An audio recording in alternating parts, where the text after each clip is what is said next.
નમસ્કાર, હું છું ગોપી ઘાંગર અને આપ જોઈ રહ્યા છો નિર્ભય ન્યૂઝ. મહારાષ્ટ્રની ચૂંટણીમાં આજે જે પડઘમ છે, ચૂંટણીના પ્રચારના પડઘમ એ શાંત થઈ ચૂક્યા છે અને હવે મતદાન થવાનું છે. મતદાન કોની તરફેણમાં થશે એ પણ જોવાનું રહેશે, પરંતુ આ બધાની વચ્ચે આ વખતનું આખું જે કેમ્પેનિંગ છે એ કયા પ્રકારનું રહ્યું, કારણ કે ક્યાંક ને ક્યાંક બટોગે તો કટોગેની રાજનીતિની વાત થઈ. આજે રાહુલ ગાંધીએ પ્રેસ કોન્ફરન્સ કરી અને કહી દીધું એક હે તો સેફ હે. સાથે સાથે શિવસેના, અજીત પવાર, બધા જ શરદ પવાર, આ બધા જ અલગ અલગ રાજનીતિ કરતા દેખાય. આપણી સાથે ગિરીશ જોશી જોડાયા છે, વરિષ્ઠ પત્રકાર. ગિરીશભાઈ, નિર્ભય ન્યૂઝમાં આપનું સ્વાગત છે. ધન્યવાદ. આ વખતનું મહારાષ્ટ્રની ચૂંટણી કંઈક અલગ પ્રકારની હતી અને આ અલગ પ્રકારની એટલા માટે પણ હતી કે બધી અલગ અલગ જે શિવસેનાના ભાગ થઈ ગયેલા હતા, શરદ પવારની એનસીપી અને અજીત પવારની એનસીપી, આવા પણ ભાગ થઈ ગયેલા જોવા મળ્યા. લોકસભાની ચૂંટણીથી અલગ આ વખતની ચૂંટણીમાં તમે શું કહેશો? કારણ કે આ ચૂંટણી તમને શું લાગે છે, પ્રચારની રીતે તમને શું લાગી રહ્યું છે કે કોને વધારે ફાયદાકારક રહી? અને જે બટેગે તો કટેંગે, એક હે તો સેફ હે, આવા બધા સ્લોગન્સને તમે કઈ રીતે જોઈ રહ્યા છો? શ્રૂડ રાજકારણ જો ફોલો કરીએ ને તો હું લગભગ બધા લાઈવ ડિબેટ્સમાં એમ કહેતો કે અમારી ક્લાસમાં સૌથી બદમાશ છોકરો હતો ને એ પોતાનું ટિફિન છુપાવી નાખે વેકેશનમાં, બીજા બધાને ખાઈ જાય અને પછી નિરાતે પોતાનું ખાય. આ શરદ પવાર હતા. આજે તમે એક સીધો કેલ્ક્યુલેશન કરો કે 288 સીટમાં જો ભાજપ ઊભી રહે અને ઈ ઇલેક્શન કમિશન સાથે મળીને 160 નો મેળ કરી લે તો આખી ગેમ પૂરી હતી. તો બે છોકરાઓ ટિફિન છુપાવીને સામેનું ખાવા ગયા, એમાં એક અજીત પવાર અને એક એકનાથ શિંદે. કેટલી સીટો ખાધી? આજે એમને 150 ઉપર લાવીને એમને રોકી દીધા છે. 150માં તમે લડી લ્યો, બાકીની સીટોમાં અમે લડશું. તમે છેલ્લો સ્ટેટમેન્ટ આજે બપોરના એકનાથ શિંદેનો જુઓ કે હું સીએમ ના રેસમાં નથી. આ આખી બાજી પલટી નાખે છે. કારણ કે હવે જો ઈ સીએમ ના રેસમાં નથી તો શું આપણે ડેપ્યુટી સીએમ આવશે? ફડણવીસ. જો ફડણવીસ આવે છે તો બ્રાહ્મણોના વોટ એક બાજુ, બાકી ઓબીસી, દલિત બધા વોટો ઓલી બાજુ ચાલ્યા જાય છે, જે મહારાષ્ટ્રમાં બહુ મોટો પર્સન્ટેજ છે. તો તમે સમજો સીધી રીતે ગેમ ચાલી રહી છે. તમને શરદ પવારે એકવાર ડેમો કરીને આપ્યો હતો કે ભાઈ અજીત પવાર ત્યાં જાય છે, સરકાર બનાવે છે, પછી 8 કલાકમાં પાછો ઈ આવે છે અને પાછી સરકાર બની જાય છે. એટલે એને ડેમો દેખાડ્યો હતો કે ભાઈ અહીંયા આટલું સહેલું નથી, અહીંયા તમારે નીતિન પટેલ અને નથી કે ભાઈ તમે ઘરે કયો ચાલ્યા જાય ને બેસી જાય. આ મહારાષ્ટ્ર છે. ઉપરથી ઘણી બધી નારાજગીઓ એ છે કે તમે લોકો ઇન્વેસ્ટમેન્ટ લઈ ગયા. અત્યારે આ તમે જુઓ, ભાજપ અને કોંગ્રેસની કે ગઠબંધનની લડાઈ નથી, ત્યાં ગુજરાતી વર્સિસ મરાઠીની લડાઈ થઈ ગઈ છે. અત્યારે જે લોકો ગુજરાતી ગેંગ, કારણ કે ત્યાં બહુ ધડાલાથી એક એડવર્ટાઇઝમેન્ટ થઈ કે તમારા 2 લાખ કરોડનો ઇન્વેસ્ટમેન્ટ આ લોકો ગુજરાત લઈ ગયા, તો તમારા ઓછામાં ઓછા 10 થી 12 લાખની નોકરીઓ ચાલી ગઈ, તમારું ડેવલપમેન્ટ થયું નહીં. આર્ય મિલ કોલોનીના જે ઝાડમાં જે બધી માથાકૂટો ચાલતી હતી, જે ઉદ્ધવ ઠાકરે રોકી રાખી હતી, એને એ લોકોએ ક્લિયર કરી. એટલે પર્યાવરણનું નુકસાન કર્યું. અને અત્યારે જે ચાલી રહ્યું છે કે 2 દિવસ પહેલા આપણે જે અડાણી જમીન લેવાના છે, એનામાં એવું આવ્યું કે ત્યાં એ લોકોએ અમુક મકાનો ઉપર લખ્યું કે તમે વિરોધ કર્યો એટલે તમે ડીલિસ્ટેડ છો, એટલે તમને મકાન નહીં મળે. તો ધારાવીમાં આ એક બહુ મોટો એક અનસર્ટનિટી બીજી ઊભી થઈ છે. હવે અમુક જો બોમ્બેના જર્નાલિસ્ટોથી વાત કરીએ તો એમ કહેતા હતા કે ભાઈ તમે લોકો લેટરલ એન્ટ્રીથી તમારા અધિકારીઓ આરએસએસ ના ઉપર તો બેસાડ્યા, પણ નીચે તો બધા શિવસૈનિક જ હતા ને. એટલે અમુક અધિકારીઓ ડેલિબરેટલી અમુક મિસચીફ કરી રહ્યા છે, જે પણ અત્યારે ઇલેક્શનમાં ભાગ ભજવી રહ્યા છે. એટલે ઘણા બધા કોમ્પ્લિકેશન્સ મહારાષ્ટ્રમાં છે. હવે તમે એમ જોવા જાવ તો લોકસભાના ઇલેક્શનમાં પણ તમે જુઓ તો એ લોકોની જે સીટો ઘટી હતી એ લોકોના પોતાના માણસોના લીધે જ ઘટેલી હતી. 62 માંથી 35 આવ્યા યુપીમાં, મહારાષ્ટ્રમાં 23 માંથી 12 ઉપર આવી ગયા, વેસ્ટ બંગાળમાં 18 થી 10 ઉપર આવી ગયા. હવે આ જે બધીઓ છે, અને બીજી એક નવી જાતની એડવર્ટાઇઝમેન્ટ ત્યાં ચાલે છે કે 18 જગ્યાએ મોદી સાહેબે ભાષણ કર્યા હતા, એમાં 15 સીટો ભાજપ હારી ગઈ. આ એક કારણ છે કે સાહેબ હાલ્યા ગયા છે અત્યારે બ્રાઝિલ, અને અમિત શાહજી આવીને અહીંયા બેસી ગયા છે, કારણ કે ત્યાંની ગ્રાઉન્ડ રિયાલિટી તમને ખબર પડી રહી છે. બીજી પરિસ્થિતિ હતી તો ઝારખંડ અને મહારાષ્ટ્ર તમે જુઓ તો ઇતિહાસમાં પણ ક્યારે ભાજપે પોતાના બલબૂતા ઉપર સરકારો બનાવેલી નથી. એટલે ઈ જે તમે હોલ્ડ પકડવા જાઓ છો, કારણ કે મહારાષ્ટ્ર એક નાનો એરિયા નથી, તમે બોમ્બેમાં કોન્સન્ટ્રેટ કરો અને એ લોકો એ વાતમાં કહેવામાં સક્સેસફુલ થઈ ગયા કે ભાઈ ફક્ત અદાણીને ધારાવી અપાવવા માટે જ અમારી સરકાર તોડી અને અમને અમારા ઘરમાં ઝઘડા નખાવ્યા હતા. ધીસ હેઝ ટ્રાવેલ્ડ અ લોટ. એટલે જ્યાં જ્યાં જઈ રહ્યા છે પાછા તમે અમુક જે ગઢો છે, જે શરદ પવારના ગઢ છે કે ઉદ્ધવ ઠાકરે સાહેબનું જે સેન્ટિમેન્ટ છે ભેગું, એ બાળા સાહેબના લીધે છે. અને શિવસેના તમે બાળા સાહેબ વગર વિચાર કરવાની કોશિશ કરો તો એ કઈ નથી આવતું. અને એ લોકો સક્સેસફુલ થયા કે કોરોના વખતે પણ જે ઉદ્ધવ ઠાકરે કર્યું એનું એપ્રિસિએશન થયું. આદિત્ય ઠાકરે આવામાં પણ બધા ગામડાઓમાં ફરી ફરી અને અરેન્જમેન્ટ કરતા હતા. તો એ લોકો એક હોમવર્ક કરેલો છે. એટલે ત્યાંની જે પરિસ્થિતિ અલગ છે. હવે એ લોકો જે ગોઠવવાની કોશિશ કરે છે, હું માનું ત્યાં સુધી 2000 જે ઇન્ડિપેન્ડન્ટ કેન્ડિડેટ ઉભા કર્યા છે એ લોકોએ વોટ તોડવાની કોશિશ કરી છે. તો જે લોકોને વોટ કપાવવામાં કાસ્ટ વાઇઝ આવે, તમે એનું પોપ્યુલેશન કોન્સન્ટ્રેશન જુઓ ને તો મરાઠા 33% છે, ઓબીસી 38% છે, એસસી 13% અને એસટી 7%. હવે આ એક આખો બંચ છે. ઈ બંચમાં તમને એક નડ્યું છે કોન્સ્ટિટ્યુશન, કે જો કોન્સ્ટિટ્યુશન ખતમ થશે તમારું રિઝર્વેશન ખતમ થશે. રાહુલ ગાંધી 2 દિવસથી બધી જગ્યાએ એ જ વાત કરી રહ્યા છે કે આ લોકોને કોઈ રિઝર્વેશન દેવું નથી, એટલે આ લોકો કોશિશ કરી રહ્યા છે કે કોન્સ્ટિટ્યુશન ખતમ થાય અને તમારા હકો લેવાઈ જાય. જો ન હોય તો એ લોકો પોતાના રાજ્યમાં કાસ્ટ સેન્સસ શું કામ કરાવતા નથી, અમે બિહારમાં કરાવડાવ્યું. એટલે આજે બધી દલીલો ચાલી રહી છે. અને માણસોને પણ સામેના એક જેમ અશોક વાનખેડેજી ને બધા સ્ટોલવર્ડ છે, એ લોકોને તમે સાંભળ્યું કે એ લોકો લાડલી બેનામાને જે પૈસા બાટ્યા છે એની ક્યાંક ક્યાંક અસર છે. કારણ કે 3 સિલિન્ડર આપ્યા છે, 7,500 આપ્યા છે. એટલે ઈ જો ટેમ્પરરી એસ્પેક્ટમાં કામ થાય, પણ સામે રિઝર્વેશન જો નીકળી જાય ને તમારા બધા હકો જતા રહેશે, ઈ બે જે ઇક્વલ બેલેન્સિંગ થઈ રહ્યું છે એનો નતીજો તમને ખબર પડશે. પણ કેટલી બદમાશી ઇલેક્શન કમિશન થ્રુ થઈ શકે છે ઈ એક સસ્પેન્સ રહેશે. જી બેન. પણ ગિરીશભાઈ, અહીંયા સવાલ એ ઉભો થઈ રહ્યો છે, કારણ કે રાજ ઠાકરે પણ આ વખતે ચૂંટણીના મેદાનમાં આવી ગયા. આ આખામાં જોવા જઈએ તો જે રીતે અત્યારે એકનાથ શિંદેનું સ્ટેટમેન્ટ આવ્યું કે હું મુખ્યમંત્રીની રેસમાં નથી, કારણ કે પહેલા એ વાતને લઈને લડાઈ થઈ કે જો મુખ્યમંત્રી તરીકે એકનાથ શિંદેને આપી દે તો આખી બાજી બદલાઈ જાય. હવે એકનાથ શિંદે પોતે બેક સ્પોટ પર આવ્યા અને કહી દીધું કે હું રેસમાં નથી. દેવેન્દ્ર ફડણવીસના ચહેરા ઉપર ચૂંટણી લડવાની. ભારતીય જનતા પાર્ટી માટે મુંબઈ જેવું ઇકોનોમિકલ સ્ટેટ, એમાં આ પ્રકારની ભૂલો કેટલી ભારે પડી શકે? અને આરએસએસ નું મેઇન સેન્ટર નાગપુર, આરએસએસ પણ આને લઈને રણનીતિ તો બનાવી જ રહ્યું છે. આરએસએસ તમે બધી એક ચીજ સમજો કે આરએસએસ નો જે આખો બેઝ છે એની એક ઇમ્પ્રેશન આ લોકો સક્સેસફુલ થઈ ગયા એમ કહેવામાં કે આ લોકો બ્રાહ્મણવાદી કંપની છે અને બ્રાહ્મણવાદમાં સિવાય કોઈ એ લોકો સપોર્ટ નહીં કરે. બીજું શું છે કે તમે એમ જોવા જાવ તો મહારાષ્ટ્રની અંદર એનું ઉદ્ગમન થયેલું છે આરએસએસ નું. પણ બ્રાહ્મણોમાં ત્યાં ઘણા બધા વિભાજનો છે. કર્ણાટકી બ્રાહ્મણો છે જે બહુ ઇન્ટેલેક્ચ્યુઅલ અને હોશિયાર ગણાય છે, એ લોકો મહારાષ્ટ્રથી ટુકડા કરીને અલગ નીકળી ગયા કારણ કે કર્ણાટકના લોકલ બ્રાહ્મણ સાથે એ લોકો ન ચાલે. હવે આરએસએસ નો સ્થાપના ને અત્યાર સુધી જે આવેલા છે એ બધા ચિત્પાવન બ્રાહ્મણો છે. ચિત્પાવન બ્રાહ્મણ ને નોર્મલ બ્રાહ્મણ ઓછા ગણે છે, જેમ આપણા અહીંયા અનાવિલ બ્રાહ્મણો છે વલસાડ ને વાપી ને એ બાજુ, જે એમ માને છે કે યજ્ઞ માટે રામે એ લોકોને વિધિ કરી અને બ્રાહ્મણો કન્વર્ટ કર્યા હતા. એટલે આ સિનિયર જુનિયર બ્રાહ્મણોની બી જે ત્યાં વોર ચાલી રહી છે એમાં ઘણી બધી તકલીફો છે. એ લોકો પણ કદાચ એવી રીતે એક્સેપ્ટ નહીં કરે. અને પાછું એ લોકો મણિપુરને એટેન્ડ નથી કરેલા. આજે ત્યાં લોકલ માણસોને ખબર છે કે ભાઈ મણિપુરમાં 26 કેમ્પો તમારી આરએસએસ ની આટલા વર્ષોથી ચાલે છે, તો એનો મતલબ શું થયો કે તમે ભેગા થઈને કરાવ્યું, તમે શું કામ ન રોક્યા? એટલે ઘણા બધા આસ્પેક્ટ કામ થાય. અને સૌથી મોટો જે એની અંદર હિડન ફેક્ટર ચાલી રહ્યું છે ઈ છે નીતિન ગડકરીનું. નીતિન ગડકરી આજે પણ એક એવો કેરેક્ટર છે મહારાષ્ટ્રમાં જેને કદાચ ઓપોઝિશન પણ સપોર્ટ કરે, પણ જેવું એવું લાગ્યું આરએસએસ થી સિગ્નલ આવવા માંડ્યા કે કદાચ અમને રિપ્લેસ કરે, તો આ લોકોએ સીએજી નો રિપોર્ટ ખોટો કઢાવીને એમ કીધું કે ભાઈ આ કરપ્ટ માણસ છે, આ હાઈવેમાં ઘણા બધા પૈસા ખાઈ ગયો છે. એમાં સક્સેસફુલ ન થયા કારણ કે ગડકરીની એક પોતાની ઇમ્પ્રેશન છે અને એને ગ્રાઉન્ડ ઉપર કામ કરીને દેખાડ્યું છે.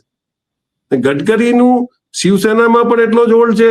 એમાં વચમાં એટલા માટે સેન્ટિમેન્ટ્સ લેવા માટે જયારે પીએમ ના રેસમાં હતા ત્યારે એમણે મહારાષ્ટ્રમાં જેમ કીધું હતું કે ભાઈ જે દિવસે ફ્લાયઓવર મેં બનાવ્યો અને મેં બાળા સાહેબને ઉદઘાટન માટે બોલાવ્યું, તો ફોટો પાડ્યા પહેલા બાળા સાહેબે મને બોલાવ્યો કે ભાઈ એ નહીં, એને બ્રિજ બનાવ્યો છે તો એનો પણ હક છે, એ પણ મારા ભેગો ફોટો પડા.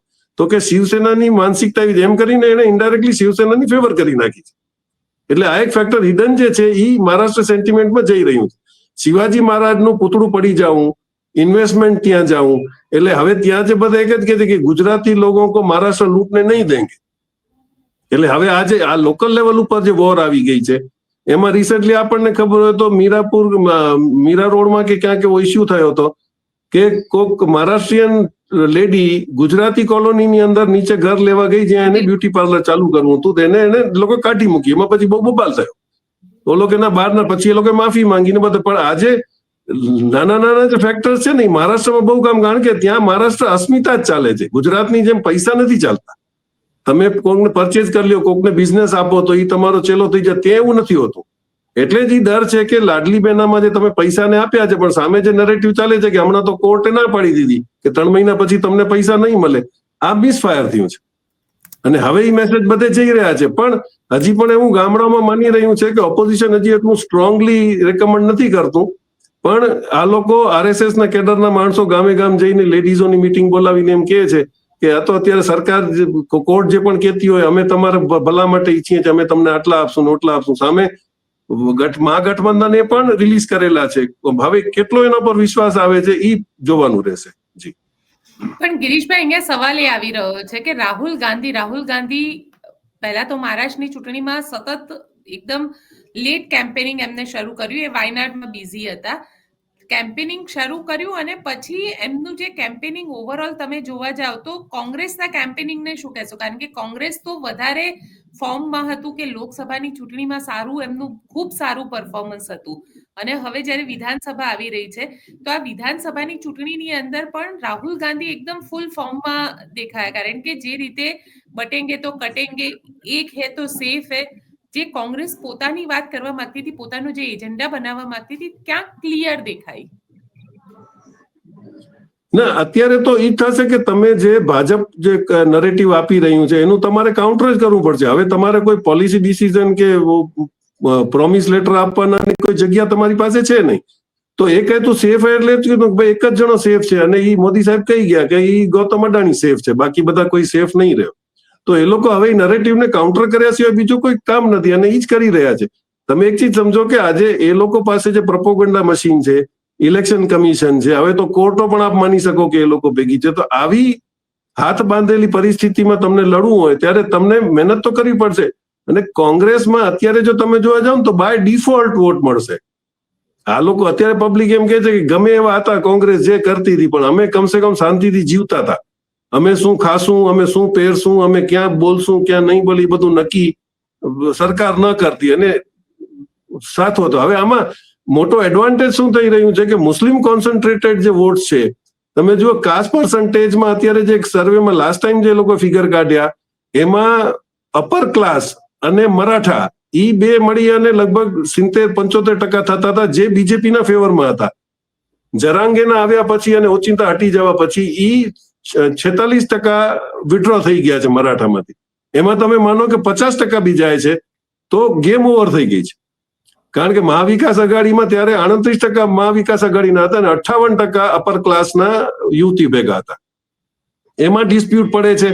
હવે જો એ લોકો શિંદેને રાખતા હતા તો એ 58%ની અંદર ગેપ પડતો હતો. હવે જો શિંદે કહે છે કે હું હટી જાઉં છું તો તમે પાછા આવીને 32% ઉપર ઉભા રહ્યો છો. 100% અપર ક્લાસ તમને વોટ આપે તો તમે 32 ઉપર, તો સામે 38% તો મહાવિકાસ આઘાડી પાસે છે જ ઓલરેડી. એટલે જે ડિસ્ટ્રીબ્યુશન થઈ રહ્યું છે અને જે ગેમ્સ થઈ રહી છે એ હજી હું એમ માનું છું કે અજીત પવાર અને એકનાથ શિંદે ને એક ફર્સ્ટ ક્લાસ ષડયંત્રના અંડરમાં જ આ લોકોને મોકલેલા હતા કે એ લોકો ત્યાં ગયા, એમને 150 સીટ ઉપર રિઝર્વ કરી દીધા છે ભાજપને. હવે કદાચ તમે માનો કે બધી સીટ આવી જાય તો એ લોકો ફૂલ મેજોરિટીમાં નથી આવતા.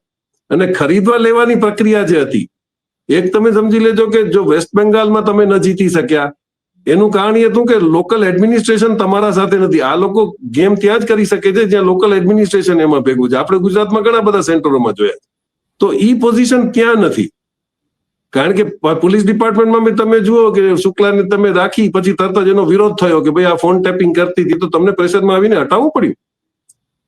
એટલે લોકલ સ્ટાફ જે છે જો તમારા ભેગો નહીં હોય, આજે કલેક્ટર ધારે તો એમાં મેનિપ્યુલેશન કરાવી શકે પણ જો લોકલનો સ્ટાફ નીચે તમારા ભેગો ન હોય તો આજે ઘણા બધા 20 વર્ષમાં છેલ્લા ઉદ્ધવ ઠાકરેના લગાડેલા નોકરીમાં આજે સિનિયર પોસ્ટ ઉપર બેઠા છે. આજે લોકલ પત્રકારોનું માનવું છે. તો ઈ લોકો જે અત્યારે સિનિયર પોસ્ટ પર બેઠા છે અને મહારાષ્ટ્રની એક ખાસિયત છે કે એ લોકો એહસાન ભૂલતા નથી. જો ઉદ્ધવ ઠાકરે કઈ એહસાન કરે, આજે પણ તમે જો બાળા સાહેબ ઠાકરેના નામે બાળા સાહેબે એટલા બધા સોશિયલ કામ કર્યા હશે ત્યારે જ બાળા સાહેબનું નામ છે ને. અને બાળા સાહેબના છોકરા સાથે તમે ગદ્દારી કરી, એ મોટો એક નેગેટિવ સેન્ટિમેન્ટ બીજેપીની વિરુદ્ધ જઈ રહ્યું છે. જી. પણ રાજ ઠાકરેનું એક સ્ટેટમેન્ટ હું આજે સવારે સાંભળતી હતી અને રાજ ઠાકરે એવું કીધું કે અસલી ગદ્દાર તો ઉદ્ધવ ઠાકરે છે. એટલે કે છે કે કારણ કે રાજ ઠાકરે પણ એક સેન્ટિમેન્ટ જગાડવાનો પ્રયત્ન કર્યો હતો. રાજ ઠાકરે અને એકનાથ શિંદે, જો આ જોવા જઈએ તો ઉદ્ધવ ઠાકરેને આની અંદર નુકસાન, કારણ કે ઉદ્ધવ ઠાકરેની તો આખી ઇમેજ બદલાઈ ગઈ છે. અત્યાર સુધી સ્ટ્રોંગ હિન્દુત્વ વાળી ઇમેજ સાથે ઉદ્ધવ ઠાકરે ચૂંટણીના મેદાનમાં ઉતરતા હતા શિવસેના, એ હવે ક્યાંક મહાવિકાસ આઘાડીમાં ગયા બાદ એકદમ શાંતિ કે ભાઈચારાની વાતો કરવા લાગ્યા. એ જે સૌથી વધારે કોન્ટ્રોવર્શિયલ સ્ટેટમેન્ટ આવ્યું એ તો એ આવ્યું કે દિવાળીમાં લાઇટ કરવાની શું જરૂર છે હિન્દુઓ માટે. એટલે એ બધી બી અસર કરશે આ વખતે. પોલિટિક્સમાં લૂઝ સ્ટેટમેન્ટ તો ચાલે રાખશે. ઘણીવાર એવું હોય છે કે અમુક જગ્યાએ અમુક પબ્લિકને રાજી કરવા માટે તમારે કેવું પડે. આંધ્રપ્રદેશમાં ચંદ્રબાબુ નાયડુને કેવું પડે છે. જો તમારે એવું નતું, ગિરીશભાઈ, લૂઝ સ્ટેટમેન્ટ સુધી તો સમજી શકીએ, પણ અહીંયા તો વિચારધારા સાથે કોમ્પ્રોમાઇઝની વાત છે. વિચારધારા છે જ નહીં તો પહેલેથી જ કહે છે કે ભાઈ અમારી વિચારધારા શું હતી. શિવાજી મહારાજ કે બાળા ઠાકરે કે કોઈ એવું કે એન્ટી મુસ્લિમ સ્ટેટમેન્ટ કોઈ નથી કે અમે ક્યાં હિન્દુત્વ છોડી દીધું છે. અમે તમારા હિન્દુત્વ સાથે અમે સંલગ્ન નથી. તમે જે માનો છો હિન્દુત્વ નથી કે ભાઈ મુસલમાનોનું લિન્ચિંગ કરી નાખો, ક્રિશ્ચનોને બહાર કાઢો, એમની મસ્જિદમાં ઝંડા ફેરાવો. એ શિવસેના જેથી પાવરમાં હતી તેથી પણ મુસ્લિમ સેન્ટિમેન્ટલી બરોબર મળીને રહેતા હતા મહારાષ્ટ્રમાં. અને બધી કોમો, બોમ્બે તો એક એવો કોસ્મોપોલિટિન છે જ્યાં આખું હિન્દુસ્તાન વસી રહ્યું છે. પણ તે દિવસે રાયટ્સ બી થતા તો કોઈ કોમ્યુનલ ન થતા, કોઈ ઇસ્યુ ઉપર થતા. જે સ્ટાર્ટિંગમાં થયા કે ભાઈ મદ્રાસીઓને બહાર કાઢો, ગુજરાતીઓને બહાર કાઢો, એનું કારણ એ હતું કે એ લોકો જે લોકલ વર્કરો લઈ આવતા એ પણ બહારથી લઈ આવતા, એટલે લોકલ વર્કરોને નોકરી મળતી નહીં. આ એક સેન્ટિમેન્ટમાં ડિસ્ટર્બન્સ થયું. તો એ તો ગુજરાતીઓ તો તરત જ કરેક્શન કરી નાખ્યું. કોઈ ગુજરાત બિઝનેસમેન કરતો હશે તો એની પાસે માણસો તો મહારાષ્ટ્ર હશે જ. સાઉથ ઇન્ડિયનમાં થોડી ઘણી ગડબડ ચાલી તો એક રાઇટિંગ થયું અને પછી બધું સુધરી ગયું. એને વર્ષો થઈ ગયા, આજે બધા હળી મળીને રહે છે. એ ડિસ્ટર્બન્સ નથી. પણ તમારો ધારાવી જે છે એક મોટો ઇસ્યુ છે. ધારાવીની અંદર પાછો તમને ખ્યાલ હોય તો બોમ્બે એરપોર્ટનું નામ પણ બદલવામાં જ્યારે એ લોકોએ અડાણી એરપોર્ટ લખ્યું ત્યારે બબાલ થયો અને 24 કલાકમાં એ લોકોએ પાછું છત્રપતિ શિવાજી મહારાજનો બોર્ડ મારવો પડ્યો. એટલે આજે નાની નાની ભૂલો છે એ બધા પોલિટિકલ એસ્પેક્ટ્સમાં થશે. આજે એકનાથ શિંદેને બહુ તમે હાઇલાઇટ ન કર્યું, પણ એણે કીધું કે અમે તો જે મોલાજી છે મસ્જિદમાં એમના અમે પગાર 4,000 માંથી 14,000 કરી નાખશું. એ શું મજબૂરી હતી? તમે ક્યાં બોલ્યા છો? એ જગ્યાએ બોલ્યા જ્યાં તમને અમુક વોટો ખેંચવાના હતા. એટલે આ સ્ટેટમેન્ટ જે છે એ અમુક જગ્યાએ ક્યારે શું કરાય છે. આજે ચંદ્રબાબુ નાયડુ તમારા ભેગા બેઠા છે પણ રિઝર્વેશન આપે છે, મુસ્લિમ માટે રિઝર્વેશન છે, એમને ત્યાં પૈસા અપાય જ છે. એટલે પોલિટિકલ કમ્પલ્શન જે છે એ ત્યારે શું છે અને એનું કેટલું રિએક્શન આવશે. પણ પબ્લિકને અત્યારે જે છે એ મેજર ઇસ્યુઝ ભલે નથી બોલતા. ફાર્મર્સ પરેશાન છે, કિસાનો પરેશાન છે, તમારા ઇન્વેસ્ટમેન્ટ ગુજરાતમાંથી મહારાષ્ટ્ર ચાલી ગયેલા છે. આ બધા જે આસ્પેક્ટ છે એ અત્યારે ત્યાં ગ્રાઉન્ડ ઉપર કામ કરી રહ્યા છે. એટલે અત્યારનો જે ઇલેક્શન છે એ યુવતી અને મહાગઠબંધન વધારે કરતા રનિંગ ગવર્મેન્ટ વર્સિસ પબ્લિક છે. આજે પબ્લિકને કોઈ જવાબ આપતો નથી. જી બિલકુલ, પણ સવાલ એ છે ને કે કારણ કે શરદ પવાર આમ તો સહકારિતાના ભીષ્મ પિતામહ કહેવાય અને સહકારિતાની રાજનીતિ શરદ પવાર જેવી એવું કહેવાય કે દેશમાં અત્યાર સુધી કોઈએ નહીં કરી હોય. હવે મને સૌથી વધારે સરપ્રાઈઝ એ લાગે છે કે શરદ પવાર જે છે એ પોતે જ્યારે સ્ટેટમેન્ટ આપે છે ત્યારે અદાનીનું નામ લે છે અને વાત કરે છે કે અદાની મીટિંગમાં હતા જ્યારે ખરીદ ફરોખની વાત થતી હોય ત્યારે. તો આ બધી વસ્તુ શું બતાડે છે?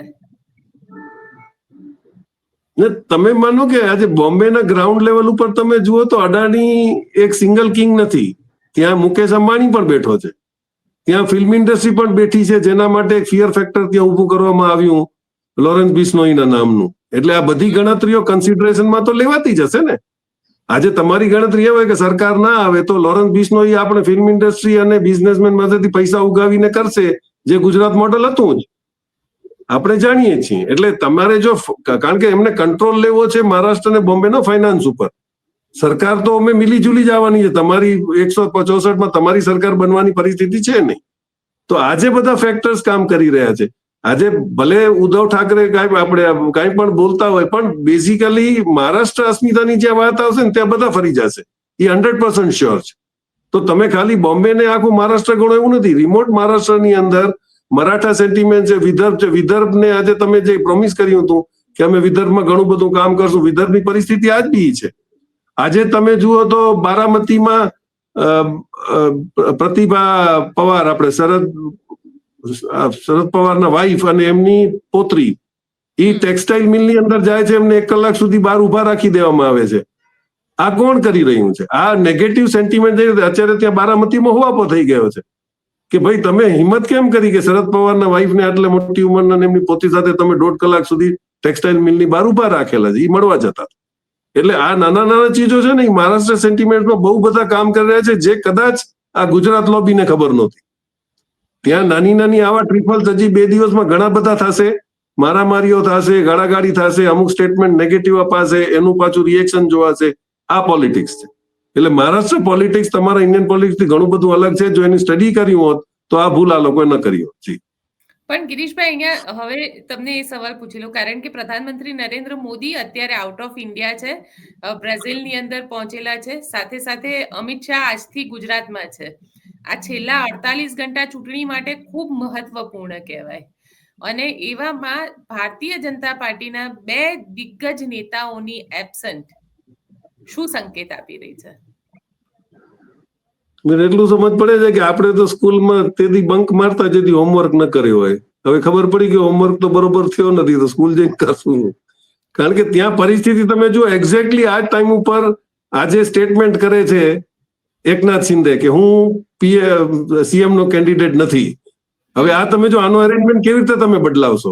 અને પછી ઈ જ નાકા પર તમે જો આટલો ટાઈમ પહેલા સરકાર એ લોકોએ ડિઝોલ્વ કરી કે બદલાવી, એની પહેલા ત્યાં મીટિંગ થાય છે ગૌતમ અડાણી ભેગી, એ અત્યારે રિવીલ શું કામ થયું? પહેલા કોઈ દિવસ કેમ ન થયું? આ પોલિટિક્સ છે કે તમે બરોબર એ વખતે જ બધા સેન્ટિમેન્ટ બદલો, તો હવે એનો જવાબ શું છે? તમને ઇન્ટરનેટ કેટલું કદાચ ન્યૂઝમાં ના આવ્યું કે જ્યારે સરકાર આ લોકો કોંગ્રેસની બનાવી લીધી, શરદ પવારે ઉદ્ધવ ઠાકરેને સીએમ બનાવીને, એ દિવસે રાતના 1-1.5 વાગ્યા સુધી ગુજરાત બિઝનેસમેને અમિત શાહ સાથે મીટિંગ કરેલી છે બોમ્બેમાં. ને એમ કીધું કે હવે અમારું શું? તો એમણે એમ કીધું કે હવે તમે તમારી રીતે લોકલ લેવલ ઉપર એડજસ્ટ કરી લો, કારણ કે એ કેપેસિટી નથી દિલ્હી બેસી અને તમારા લોકલ લેવલ ઉપર કઈ એડજસ્ટમેન્ટ કરી શકે. એ પરિસ્થિતિ કોઈ પણ સ્ટેટમાં નથી. તમારા આંધ્રામાં બી એટલે તમે ફેલ ગયા, તેલંગાનામાં ફેલ ગયા, કર્ણાટકમાં ફેલ ગયા, કારણ કે બધી સિસ્ટમ ઓફ વર્કિંગ ડિફરન્ટ છે. એટલે લોકલ ટેબલ હાલે, પણ એ લોકોને જે છે રિટર્ન ઓન ધ વોલ દેખાઈ રહ્યું છે કે પરિસ્થિતિ શું છે, સરકાર નથી બનતી, અને જે એડજસ્ટમેન્ટ કરી શકવાની કેપેસિટી હતી હવે નથી. એનું કારણ છે કે જો મહારાષ્ટ્ર પછી આખા હિન્દુસ્તાનની અંદર ફેરબદલ ના આવે એમાં બી કોઈ શક નથી, કારણ કે ત્યાં નીતિશ કુમાર પણ બેગ ભરીને બેઠેલા છે, કઈ ખબર નથી. એટલે કદાચ એવું ન થાય કે સાહેબ પાછા આવે ત્યાં સુધી પીએમ કોઈક બીજું થઈ ગયું હોય, એ બીકથી જ કદાચ હાલ્યા ગયા હોય બ્રાઝિલ. પણ પરિસ્થિતિ ધીરે ધીરે રાજનૈતિક રીતે કેવી લાગી રહી છે તમને? મહારાષ્ટ્રની ચૂંટણીમાં શું થશે? એટલે તમને શું લાગે છે કે કોનું પલડું ભારે છે અત્યારે? કારણ કે લાડલી બહેના યોજનાનો ફાયદો કોને મળશે અને કોણ વધારે ખુશ થશે? શું લાગી રહ્યું છે? મેં તમને કીધું વિદર્ભ અને તમે બારામતીની બધા એરિયામાં જુઓ ને, ગમે એની ગવર્મેન્ટો પર જે હોલ્ડ હતો, જૂના શિવસેનાનો જે હોલ્ડ છે કે જૂના લોકલ લીડરોના જે હોલ્ડ છે, જે લોકોએ કામ કર્યા છે, એ લોકોને જે ગેમ થઈ શકે છે ઇન્ડિપેન્ડન્ટ કેન્ડિડેટ્સ કરાવી શકે છે. જેમ ગુજરાતમાં આપણે આપે આવી અને ભાજપને જીતાડવાની મદદ કરી, એવા જ્યાં સમીકરણો હશે. એટલું ડીપ આપણે સ્ટડી નથી કર્યું, પણ પોસિબલ છે કે અત્યારે તો જે ગ્રાઉન્ડ રિયાલિટી લાગે છે એમાં મહા વિકાસ આઘાડીને કોઈ ઇસ્યુ આવે એમ નથી. કારણ કે ઈ પછી જેમ તમારી સરકાર હોવા છતાં માણસો ચાલ્યા ગયા હતા, ઈ પછી આ બાજુ આવે છે કે શું આવે છે? કારણ કે મહારાષ્ટ્રમાં તો જેની સરકાર બનવાની શક્યતા હશે ત્યાં બધા ચાલ્યા જશે, કારણ કે બહુ પૈસો છે ત્યાં, ખેલ જ પૈસાનો ચાલે છે. એટલે જો એમ લાગે કે પછી આપણને સત્તા મળશે તો નિગોશિએટિંગ કેપેસિટીમાં તો ઇન્ડિપેન્ડન્ટ હશે અને કહેશે કે અમે તમારા ભેગા આવી જાય, મંત્રી પદ આપો. એટલે ઇન્ડિપેન્ડન્ટ જે તમે ઉભા રાખ્યા છે, કદાચ ઈ જ તમારા માટે મોટામાં મોટો ખતરો થાય એવો લોકલ ત્યાં પ્રેસમાં છે કે ભાઈ આ લોકો ઉભા તો છે, પણ જીત્યા પછી કોના ભેગા જશે એ અત્યારે કોઈ પોઝિશન ક્લિયર નથી. જી. એટલે મહારાષ્ટ્રમાં ઇન્ડિપેન્ડન્ટ જે છે એ કદાચ ખેલ બગાડી પણ શકે અને બનાવી પણ શકે. બનાવી શકે. જી જી. જીત્યા પછી પણ. જીત્યા પછી પણ છેલ્લો સવાલ તમને પૂછી લઉં કે ઓવરઓલ તમને કારણ કે જે રીતે મહારાષ્ટ્રની અંદર મહાવિકાસ આઘાડી અને મહાયુતિ આ બંનેનું ચાલી રહ્યું છે અને બટેંગે તો કટેંગે વાળું જે આખી રાજનીતિ ભારતીય જનતા પાર્ટી કરી રહી છે, હિન્દુત્વની રાજનીતિની જે વાત છે એ કેટલી ચાલતી દેખાય છે? તમે જોઈ લીધી, ત્યાં બીજેપી ના જ લીડરો સ્ટેટમેન્ટ આપી રહ્યા છે કે તમે આ ખોટું બોલ્યા, આ તમને નતું બોલવું. કારણ કે એ સેન્ટિમેન્ટ તમે બીજે યુપીમાં અને નોર્થ ઇન્ડિયામાં ચલાવી શકો છો. આ ડક્કન છે, આ સાઉથ ઇન્ડિયા ચાલુ થાય છે અહીંયાથી. તમે એ જ્યાં સ્ટેટમેન્ટ કર્યો પછી જ મોદીજીને વારવા આવવી પડ્યું કે એ કાંઈ તો સેફ હે, પણ ડેમેજ વોઝ ડન. જે બોલ્યા અને જે ઇમ્પ્રેશન છે આદિત્ય આપણે સ્વામીજીની, ઇટ્સ ગોન બેડ. એટલે એ લોકો, કારણ કે મહારાષ્ટ્રની તાસીરમાં એ સિસ્ટમ નથી. તમે કટોગે તો બટોગે ને જે બોલો છો એ ત્યાં કામ નથી કરતું. કારણ કે તમે એક વેજીટેરિયન કોન્સેપ્ટ લઈને ચાલો છો, ત્યાં તો બધા નોન વેજીટેરિયન છે. તો તમે કયા બેઝ ઉપર એને હિન્દુત્વનો કેટેગરાઇઝ કરો છો? એટલે તમે જુઓ તો આખું મહારાષ્ટ્ર એક મોટો ડિસ્ટ્રિક્ટ છે. કર્ણાટકનો બિહેવિયર અલગ છે, સાઉથ મહારાષ્ટ્રનું અલગ છે, વિદર્ભનું અલગ છે, સેન્ટ્રલ મહારાષ્ટ્ર અલગ છે, બોમ્બે બધાથી અલગ છે, નાગપુર અલગ છે. એટલે એમાં જે તમે એક જ વર્ડ યુઝ કરવા કે કટોગે તો બટોગે, તો તમે કોને કહેતા હતા? મુસ્લિમ તો ત્યાં એટલા બધા છે જ નહીં ને. તમારે 13% તમે એને કટો બટો કોને કહેવા માંગતા હતા? તો હવે જે કટોગે તો બટોગે બધાને એક કરવાની બદલીમાં પછી કરેક્શન આપ્યું કે એ કહે તો સેફ હે, પણ ઇટ ઇઝ ટુ લેટ. હવે એ કદાચ એ કહે તો સેફ હે, એમાં પાછો રાહુલજીએ ધડાલેથી કહી દીધું કે એ કહે તો મતલબ એક એટલે અડાણી સેફ રહેશે, તમે બધા ભેગા રહ્યો. એટલે મિસકન્સેપ્શન્સ ને ક્લિયર થતા જાય છે. પણ હું માનું ત્યાં સુધી જે લોકોએ કીધું કે ભાઈ પ્રોમિસીસ ઉપર કદાચ આ ફેરે ઇલેક્શન થાય કે ભાઈ આ મહાવિકાસ આઘાડી આટલું આપવાનું કહે છે, પણ જે ઇમ્પ્રેશન ઉદ્ધવ ઠાકરેની અને શરદ પવારની છે કે એ લોકો બોલશે તો મદદ કરશે, કારણ કે એ લોકો આગળ કરેલી છે. શરદ પવારની કોન્સ્ટિટ્યુઅન્સીમાં કોઈ નથી જઈ શકતું, એનું કારણ છે અમે ખબર છે, અમે એના એરિયામાં જતા હતા, દુષ્કાળ પડે તો એ લોકો ત્યાં કિસાનોને જે એમના મેમ્બરોમાં હતા એમાં એ લોકોની પાર્ટી ઓફિસમાંથી 2,000 રૂપિયા પર હેડ મળે અને રાશન 1 મહિનાનો ચાલ્યો જાય. આ બધા જે લોકો કરેલા છે એનો રિવોર્ડ અત્યારે એ લોકોને મળશે. એટલે વચન કોણ નિભાવે છે, ખોટું કોણ બોલે છે, સાચું કોણ બોલે છે, એમાં ક્લિયર ડિસ્ક્રિમિનેશન છે, જેમાં મહારાષ્ટ્રની પબ્લિક નક્કી કરશે. જી ગિરીશભાઈ, આપ અમારી સાથે જોડાયા તેના માટે આપનો ખૂબ ખૂબ આભાર. Thank you. તો તમને શું લાગી રહ્યું છે, મહારાષ્ટ્રમાં કોણ જીતશે અને કોની બનશે સરકાર? કારણ કે મહાવિકાસ આઘાડી અને મહાયુતિ આ બંને વચ્ચે જે કોમ્પિટિશન, એટલે તે વોટિંગ થશે અને વોટિંગ પછી 23મી તારીખે રિઝલ્ટ છે. તો અમારી સાથે જોડાયેલા રહેજો અમારી નિર્ભય ન્યૂઝ ઉપર. અમે તમને મહારાષ્ટ્ર ઇલેક્શનના દરેક અપડેટ આપતા રહીશું. આભાર.